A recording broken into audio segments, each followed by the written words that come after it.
사랑하듯 형제와 이웃을 사랑하라. 주께서 우리에게 명하시니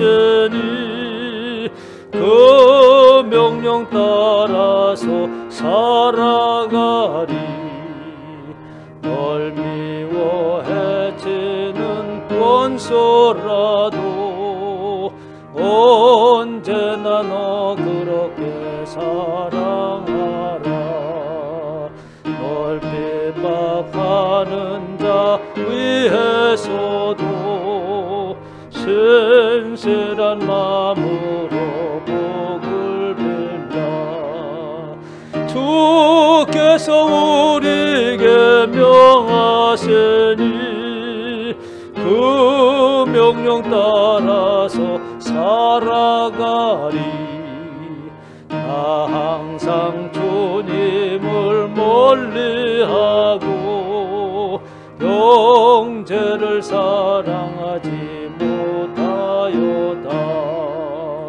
이러한 죄인을 사랑하사 주께서 몸버려 죽으셨다.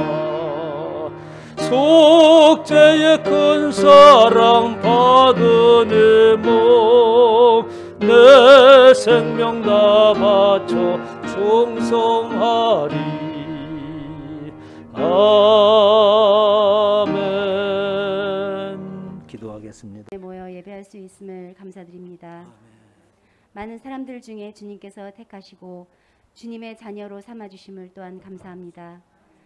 세상의 험하고 어려운 삶 속에서도 주님을 잊지 않고 살아갈 수 있게 하심을 또한 감사드립니다. 이 자리에 참석지 못한 모든 가족들도 주님의 부르심에 기쁨으로 답하여 주님께 예배드릴 수 있는 날이 속히 오기를 기도합니다. 어려운 상황에서도 이 모든 것이 주님의 깊은 뜻임을 믿고 슬기롭게 극복할 수 있는 주의 자녀들이 될 수 있도록 도와주시옵소서. 이 모든 어려움과 함께 저희들의 믿음도 성장할 수 있게 하시고 믿지 않는 사람들에게 주님의 사랑을 전하는 자녀들이 될 수 있게 하시옵소서. 말씀을 선포하실 목사님을 지켜주시고 그 말씀이 저희들의 피와 살이 되어 주님의 말씀으로 방패 삼아 세상의 어려움도 극복할 수 있도록 하시옵시고 그 말씀을 실천하고 믿지 않는 사람들에게도 전할 수 있는 귀한 주님의 자녀가 되길 기도합니다. 이 모든 말씀 예수님의 이름으로 기도합니다. 아멘.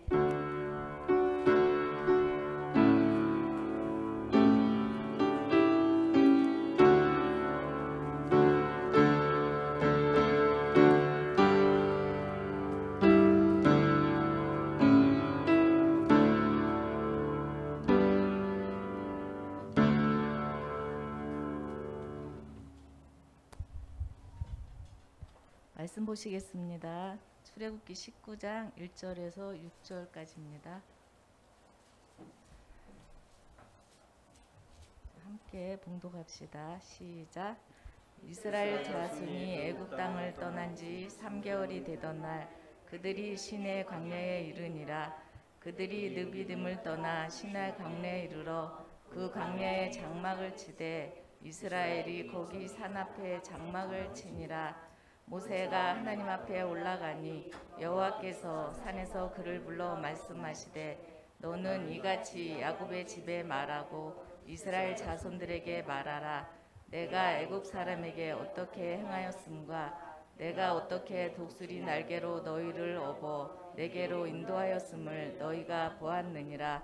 세계가 다 내게 속하였나니 너희가 내 말을 잘 듣고 내 언약을 지키면 너희는 모든 민족 중에서 내 소유가 되겠고 너희가 내게 대하여 제사장 나라가 되며 거룩한 백성이 되리라.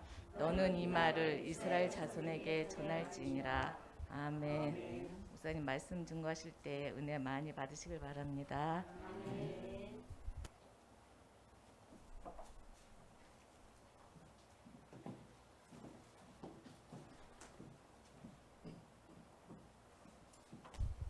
할렐루야.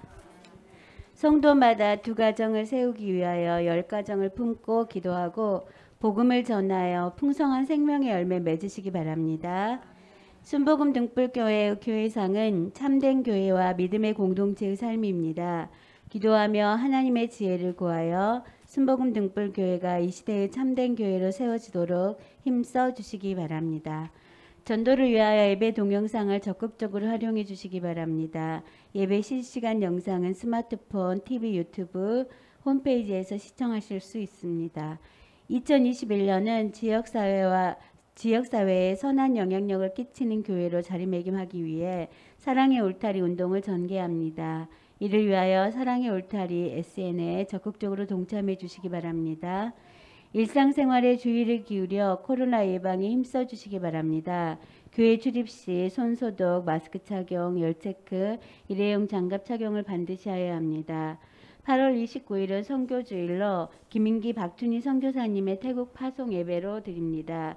그것을 위하여 기도해 주시기 바랍니다. 2021년 표와 기도 목표를 제창하시겠습니다. 하나님의 임재 안에서 주의 형상 나타내자.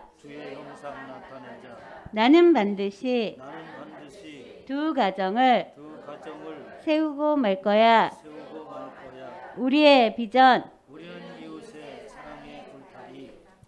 예. 웨스트민스터 요리문답을 다 함께 합독하시겠습니다. 제8문 하나님께서는 그 작정을 어떻게 이루십니까? 창조와 섭리의 사역으로 그 작정을 친히 이루어 가십니다. 하나님께서는 그 작정을 창조의 일로서 이루어 가십니다.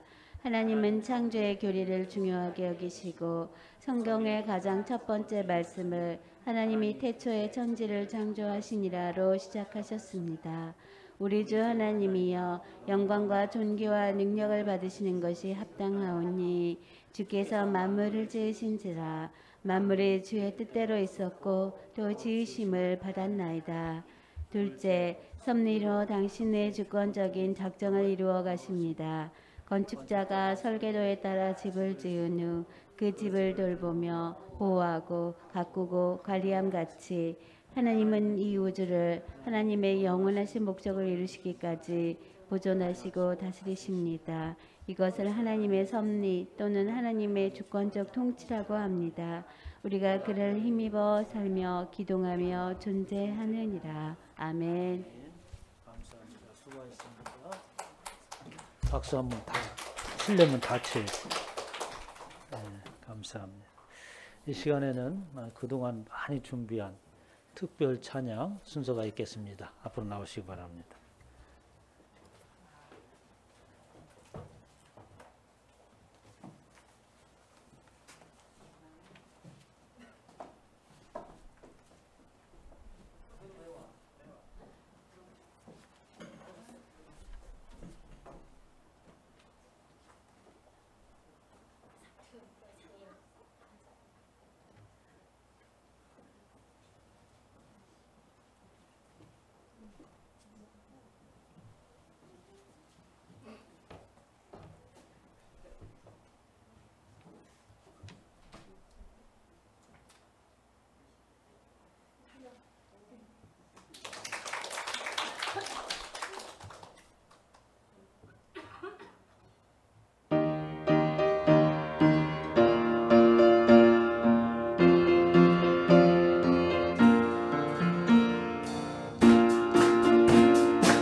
앵콜 없어요.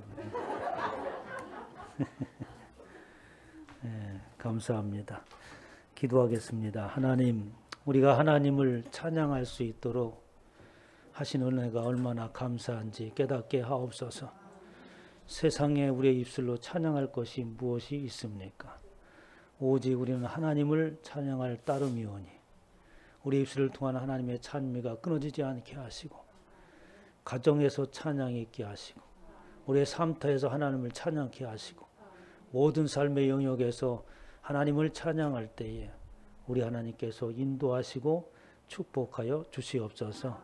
감사드리며 우리 주 예수의 이름으로 기도하옵나이다. 아멘.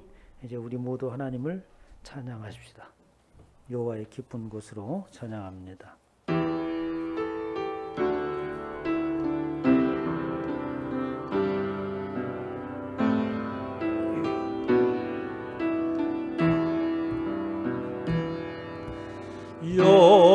여호와의 깊은 곳으로 나아갑니다.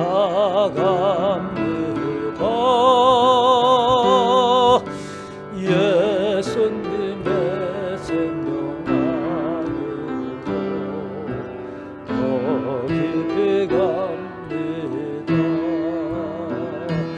나의 생명 대신 예수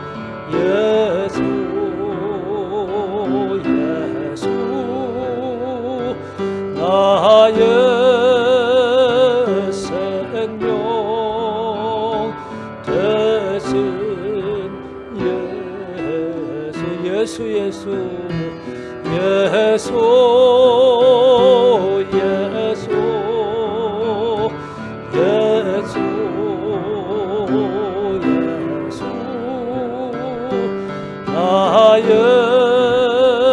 생명 대신 예수 여호와의 깊은 곳으로 나아갑니다. 예수님의 생명 안으로 더 깊이 갑니다. 예수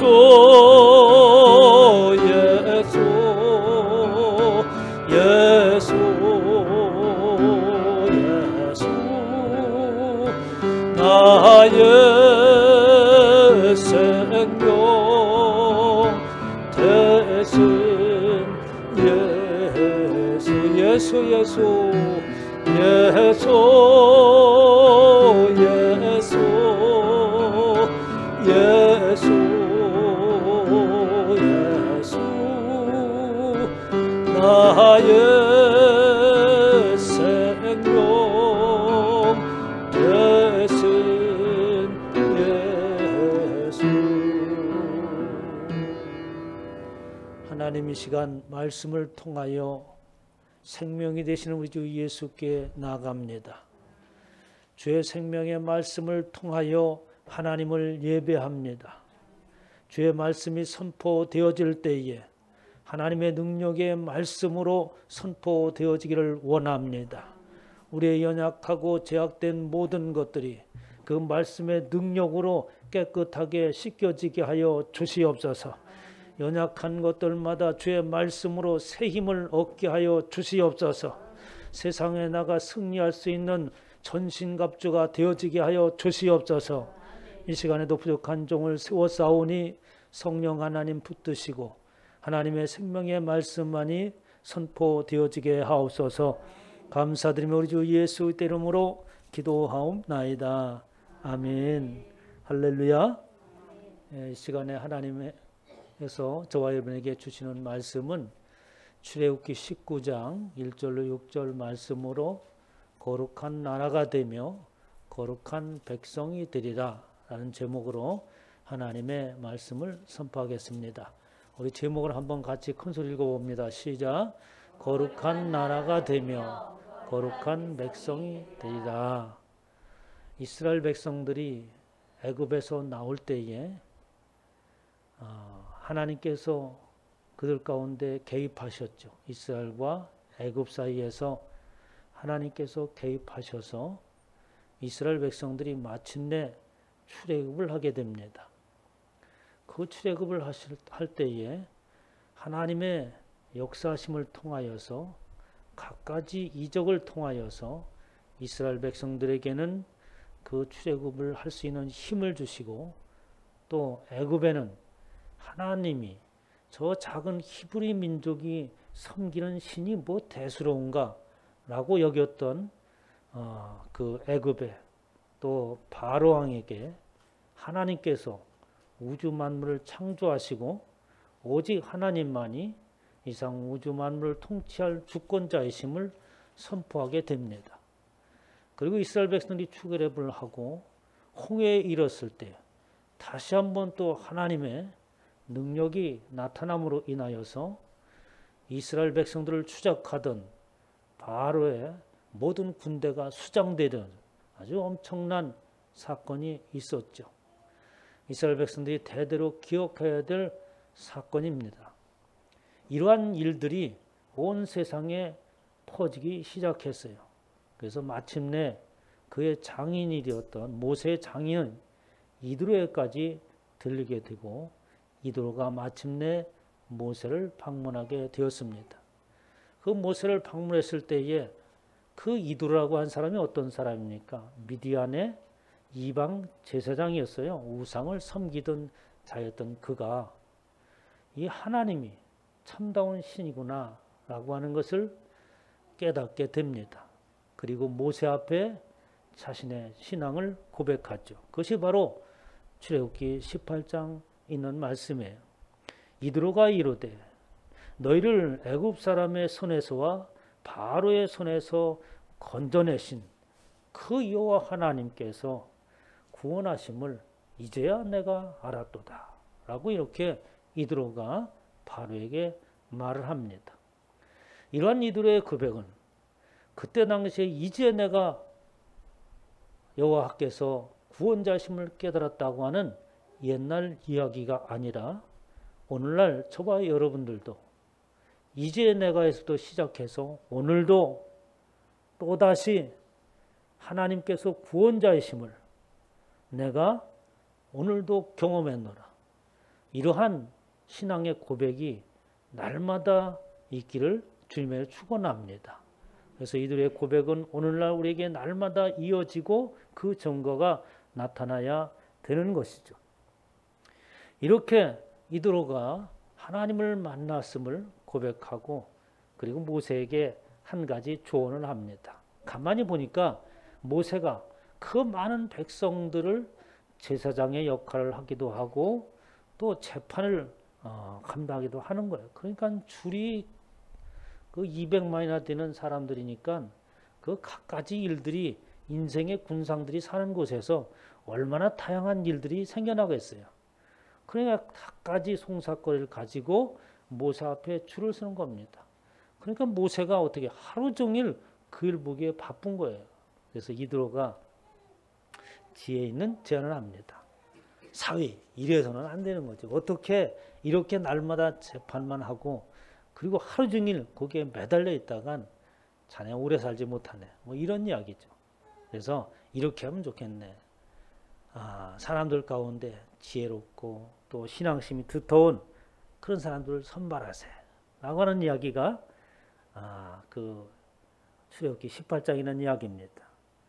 너는 또 온 백성 가운데 능력 있는 사람들 곧 하나님을 두려워하며 진실하며 불의한 이익을 미워하는 자를 살펴서 백성 위에 세워 1000부장, 100부장, 50부장, 10부장을 삼아서 이를 분산해서 하는 것이 좋겠다라고 이렇게 제안을 하게 됩니다. 그래서 그 제안을 따라서 모세가 다시 행정에 개편을 하고 이제 조직을 잘 갖추게 되었죠. 교회가 하나님의 뜻을 쫓아서 나감에 있어서 주의 종 혼자서 일을 감당할 수 없습니다. 이 직분이라고 하는 것은 우리 계급이 아니죠.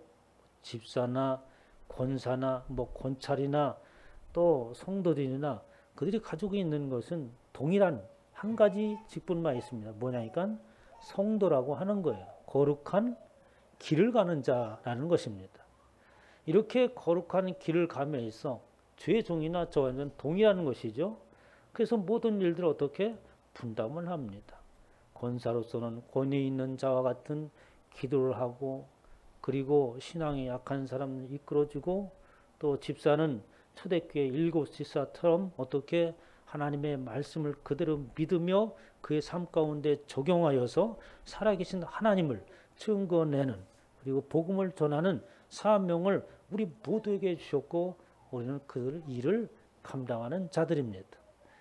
이렇게 교회가 모든 일들을 내가 이 교회에서 무엇을 해야 될까라는 생각을 가지고 하나님의 거룩한 일을 각자 나누어서 해나가시기를 주님의 이름으로 축원합니다. 이렇게 이스라엘 백성들이 이제 조직을 새롭게 정비를 하고 이제 출발을 하게 됩니다. 그것이 오늘 본문 말씀 19장 1절부터 있는 말씀이에요. 이스라엘 자손이 애굽 땅을 떠난 지 3개월이 되던 그날 그들이 시내산 광야에 이르렀다라고 이렇게 이야기합니다. 며칠 날 언제쯤에 그들이 어디에 머물렀다라고 하는 것은 중요한 이야기가 있다는 암시를 주죠. 그렇게 시내 광야에 이르는데 그들이 누비딤을 떠나 시내 광야에 이르러 그 광야에 장막을 치되 이스라엘이 거기 산 앞에 장막을 치니라. 시내 광야라고 하니까 시내산 바로 앞에 장막을 쳤다고 하는 거죠. 하나님께서 이스라엘 백성들을 바로에게 우리 백성을 보내라 라고 할 때에 목적이 뭐였냐면 우리가 하나님을 예배해야 되니 그 하나님을 예배할 그곳으로 바로 시내산이 목적이었습니다. 그러면 이스라엘 백성들에게 하나님께서 또 바로에게 거짓말을 한 것이냐? 아니죠. 시내산이라고 하는 것은 상징적인 곳입니다. 바로 하나님의 임재하심이 있는 곳이에요. 그런데 이스라엘 백성들을 애굽에서 인도해 내는 것은 바로 하나님의 임재하심, 하나님이 함께 하신 그곳에서 하나님을 예배할 수 있도록 인도하는 거예요.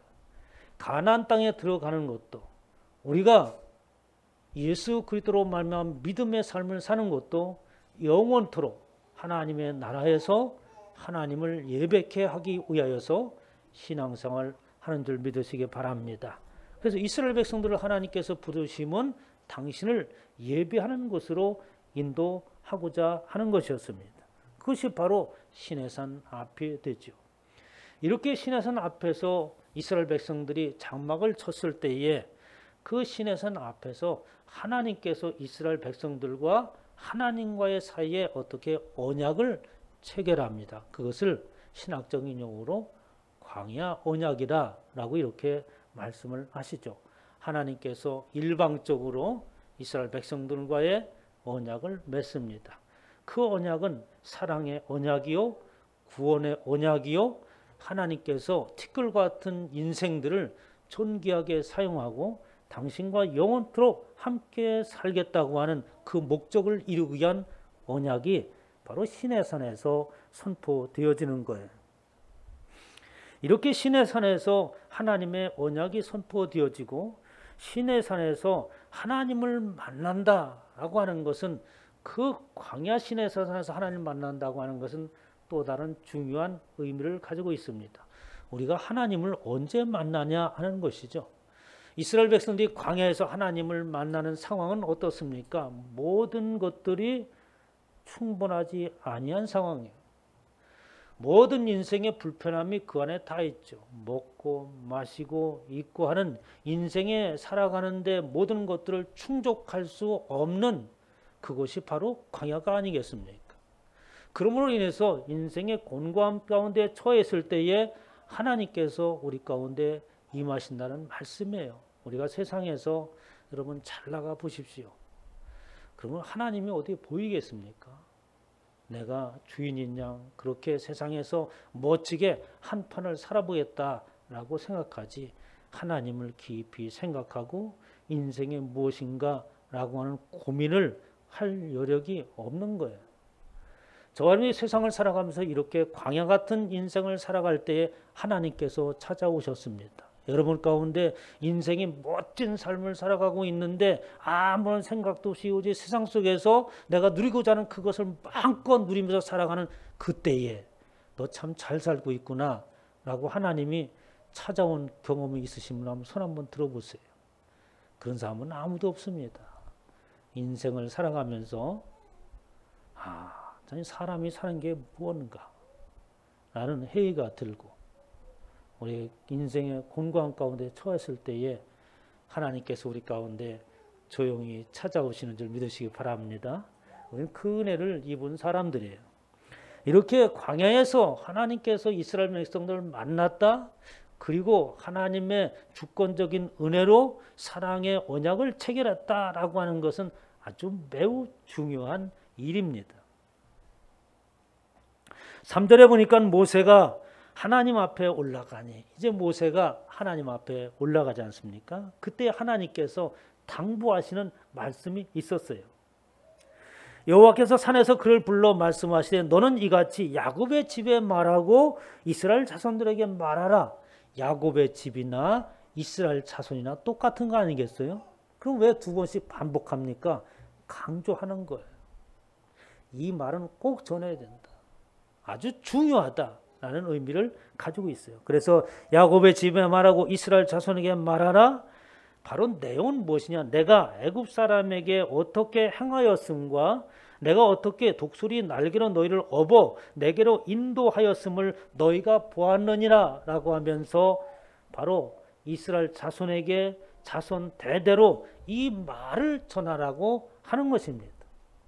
성경에서 출애굽을 쭉 보면서 몇 가지 사건을 있을 때마다 하나님께서 너희 자손에게 전하라, 이스라엘 백성들에게 전하고 기억하고 기념하라 하는 사건들이 있었습니다.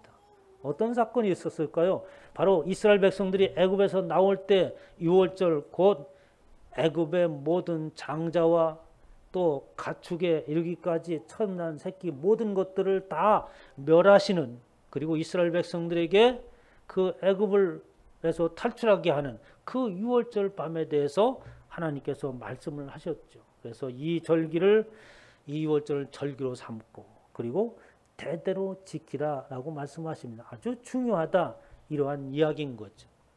왜 유월절이 중요했습니까? 지금 오늘날에도 저와 여러분들은 세상 가운데서 부름 받았을 때에 그냥 나온 것이 아니라 사망 권세가 물러가고 사망 권세가 접근하지 못하도록 예수 그리스도의 피가 우리 가운데 있었기 때문에 세상 가운데서 나올 수 있었던 거예요. 내가 예수 그리스도를 믿는다고 하는 것은 그 순간 어떻게 유월절을 통과한 줄 믿으시기 바랍니다.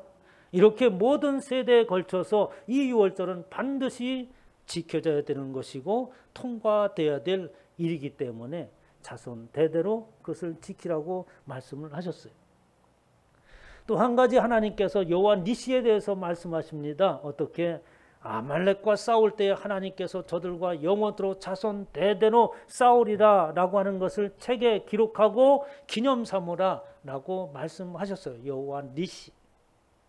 저와 여러분이 혼자서 인생을 살아가는 것이 아니고 험난 세상을 싸워 나갈 때에 우리 혼자서 싸우는 게 아니다. 하나님께서 함께 하신다는 말씀, 이게 여호와 니시입니다. 전쟁에서 이겼다고 하는 그 한순간을 말하는 것이 아니라 저와 여러분이 세상을 살아가는 것이 전쟁 아니겠어요? 이러한 전쟁과 같은 세상을 살아갈 때에 혼자 두지 않겠다. 여러분 그 말만 들어도 은혜스럽잖아요. 어느 날 세상을 살다 보니까 나 혼자 덩그러니 놓여 있는 것 같은, 내 주위에는 아무도 없는 것 같은 그런 느낌을 받을 때가 있었습니다. 저의 삶 가운데도 그런 때가 있었고 또 아마도 여러분의 모두에게도 그런 경험이 있었을 거예요. 과연 나와 영원토록 함께하고 나를 위해서 싸워주고 나를 지킬 수 있는 그 누가 아무도 없구나 하는 생각을 가질 때가 있는 거죠. 하나님께서는 그런 인생들에게 당신께서 친히 함께 하시고 그 인생을 살아감에 있어서 끝까지 싸우겠다고 말씀하신 이 여호와 니시를 어떻게 대대로 전하라고, 그리고 책에 기록하여 기념하라고 말씀해 주셨어요. 그리고 오늘 또한 하나님께서 말씀하시는 것이죠. 어떻게?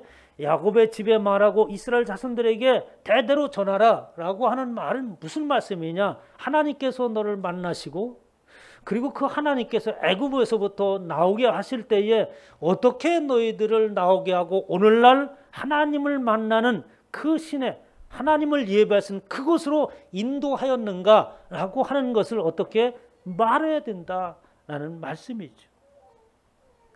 그럼 어떻게 하나님께서 인도하셨느냐? 독수리 날개로 너희를 업어 내게로 인도하였음을 너희가 보았느니라 라고 이렇게 말씀하세요.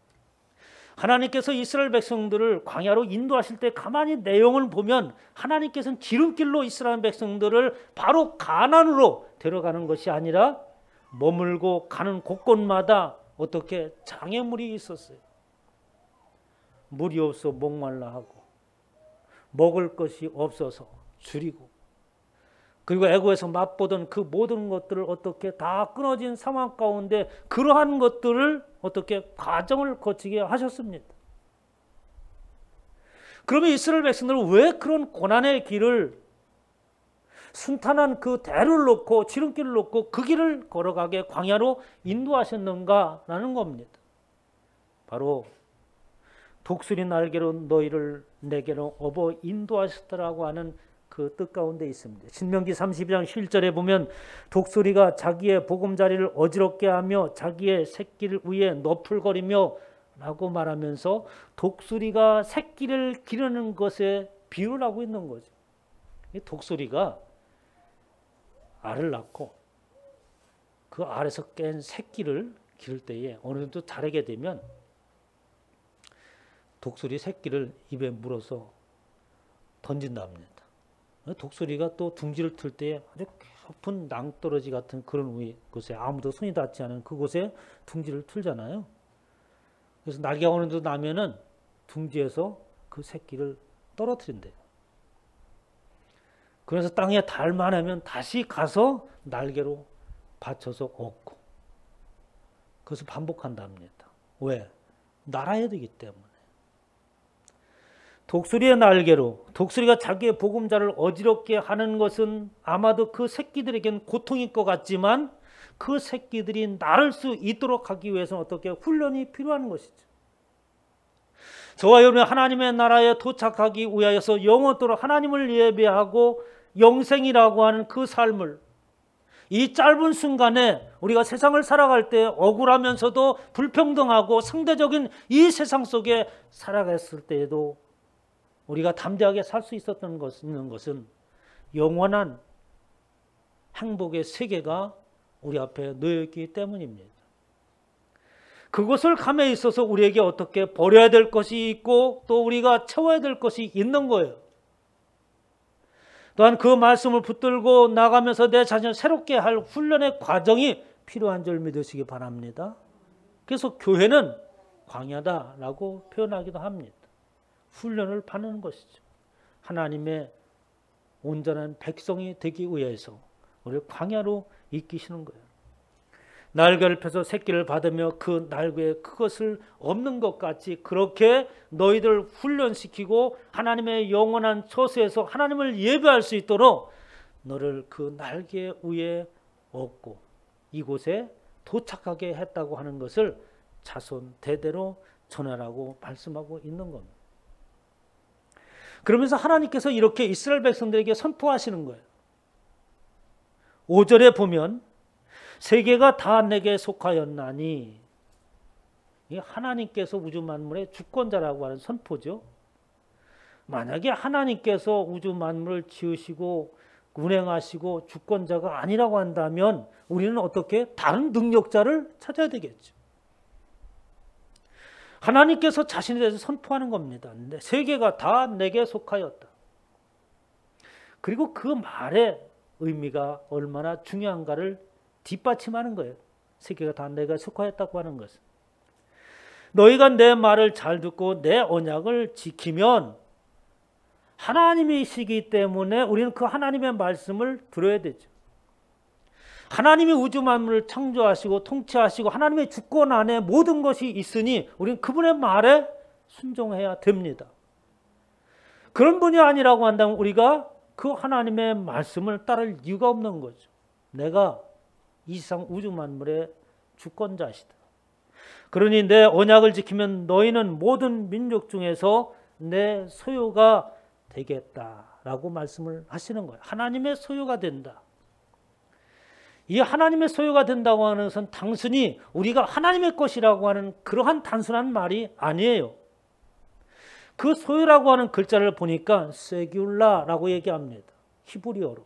그 무슨 뜻이냐? 감춰놓은 것과 같다. 어떤 걸 감춰놔요? 어? 금송아지 있으면 감춰놓잖아. 이렇게. 아주 귀한 거, 보배로운 거. 이게 보물이라는 거예요. 하나님의 소유가 된다고 하는 것은 티끌에 존재한 저와 여러분들이 하나님의 보배요, 하나님이 보아요, 남들에게 빼앗길까 두려워서 숨겨놓고 꼭꼭 깊이 묻어두는 보물과 같은 존재가 된다고 하는 거예요. 이것이 바로 하나님의 소유가 된다는 말입니다. 티끌과 같은 존재에서 존귀한 자가 된다는 말씀이죠. 그리고 이어서 말씀하시기를 6절에 너희가 내게 대하여 제사장 나라가 되며 거룩한 백성이 되리라 라고 말씀을 하십니다. 하나님에 대하여 우리가 어떻게 거룩한 제사장 나라가 된다. 제사장의 나라 그 자체가 된다고 하는 거죠. 오늘 본문의 말씀에서만 나오는 이야기 때문에 제사장 나라에 관한 의미가 무엇인지는 자세하게 나와 있지 않아요. 성경의 전체적으로 보면은 그 말씀이 무엇인가라고 하는 것을 짐작할 수 있죠. 그 제사장의 나라, 예수 그리스도께서 이 땅에 오실 때에 대제사장으로서 오셨어요.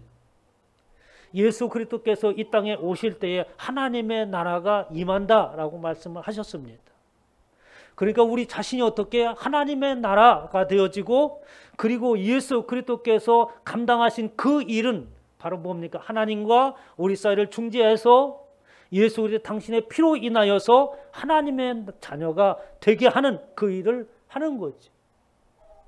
저와 여러분 모두가 다 예수 그리스도께서 그렇게 제사장의 역할을 한 것처럼 예수 그리스도께서 이 땅에 오실 때에 하나님의 나라가 선포되어지고 하나님의 나라가 임한 것처럼 저와 여러분이 예수 그리스도로 말미암아 사는 자라고 한다면 우리가 제사장의 나라가 되어져서 세상 사람들에게 복음을 전할 때에 하나님의 나라가 그 가운데 임해야 되는 줄 믿으시기 바랍니다.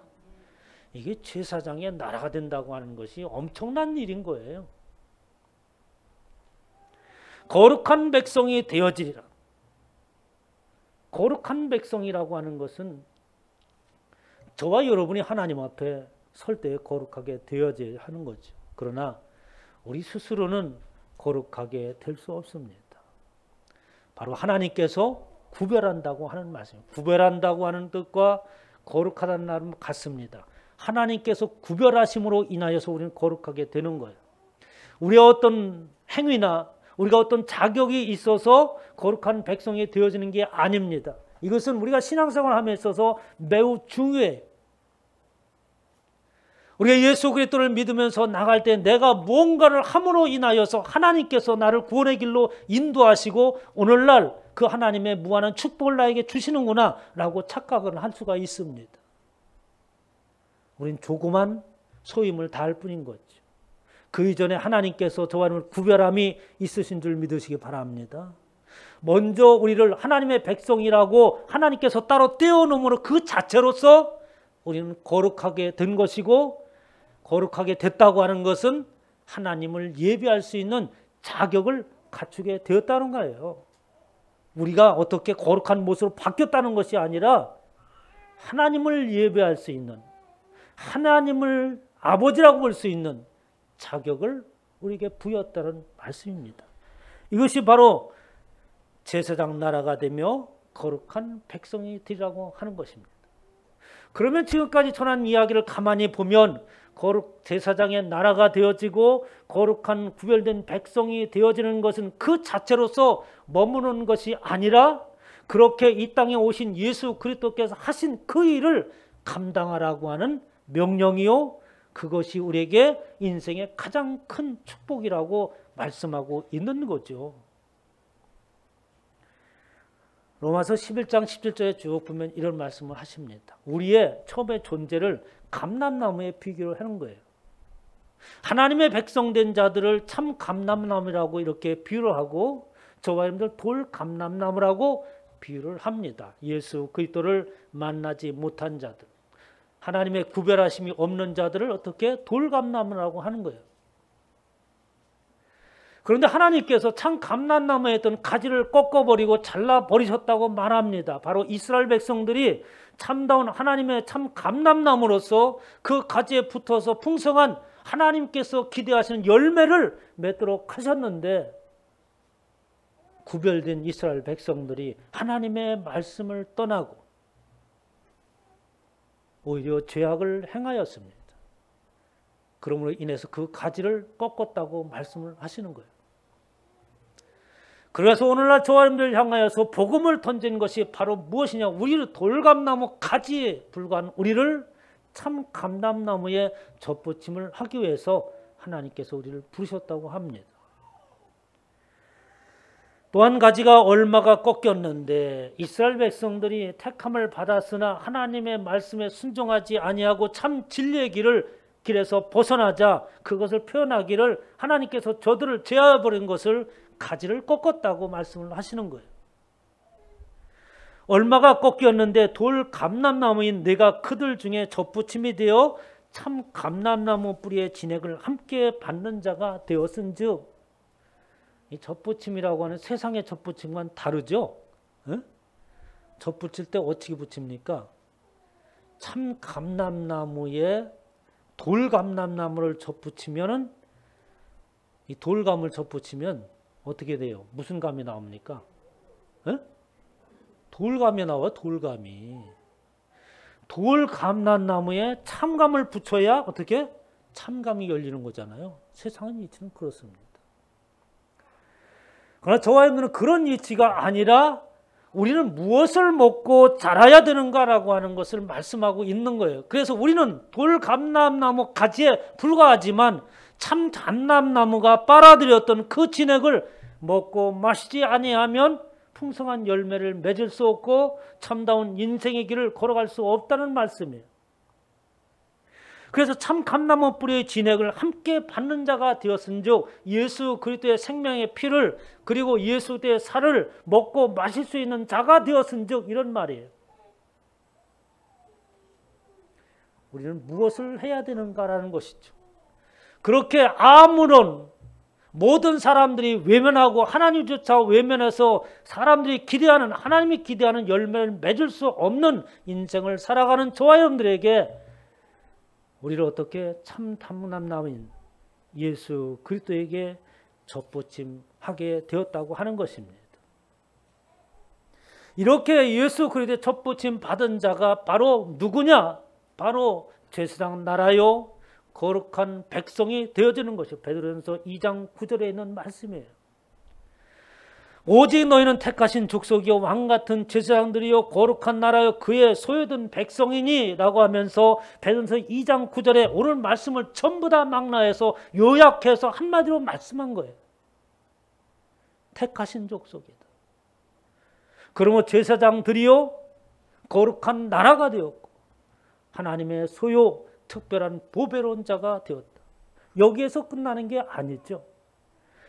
이렇게 하나님께서 우리를 부르시고 택하시고 당신의 소유로 거룩한 보화로 삼으신 것은 바로 제사장의 역할이요 거룩한 나라로서 삶을 살고 그 나라를 세상에 선포하는 것인데 그 일을 하는 것을 뭐라고 얘기합니까?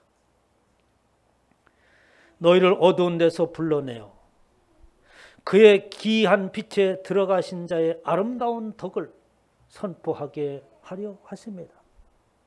여러분 신앙생활 함에 있어서 우리가 해야 될 일은 딱 한 가지밖에 없습니다. 누가 뭐라고 하더라도 어떻게? 어두운 데서 사망 가운데서 불러내요.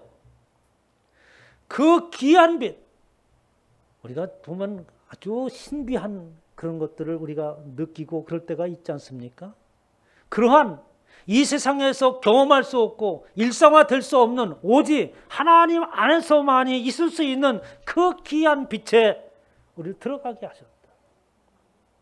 이렇게 하나님께서 우리를 제사장 나라요 거룩한 백성이요 당신의 소유가 되게 하신 것은 이러한 귀한 빛에 들어가게 하신 아름다운 덕이라고 이렇게 표현했습니다. 그 덕을 선전하게 하려 합니다. 복음을 전하게 하려 함이라고 말씀하고 있는 것이죠. 사랑하는 성도 여러분, 우리 이 땅에 살아가면서 예수 그리스도를 믿고 무엇을 목표로 무슨 일을 하려고 예수 그리스도를 믿습니까? 하나님의 나라가 되어지고 거룩한 백성이 되었다면 우리를 기이하게 빛에 들어가게 하신 그 아름다운 복을 전하는 저와 여러분 되시기를 주님의 이름으로 축원합니다. 하나님, 이제 하나님의 말씀을 듣고 보니 내가 당신의 소유가 된 하나님의 보화가 된 자임을 이제 깨닫습니다. 이렇게 하나님께서 나를 존귀한 자로 삼으신 것은 나로 하여금 귀한 그 빛에 들어가게 하신 하나님의 아름다운 그 선한 덕을 우리의 입술을 통하여서 전하게 하심을 깨달았습니다.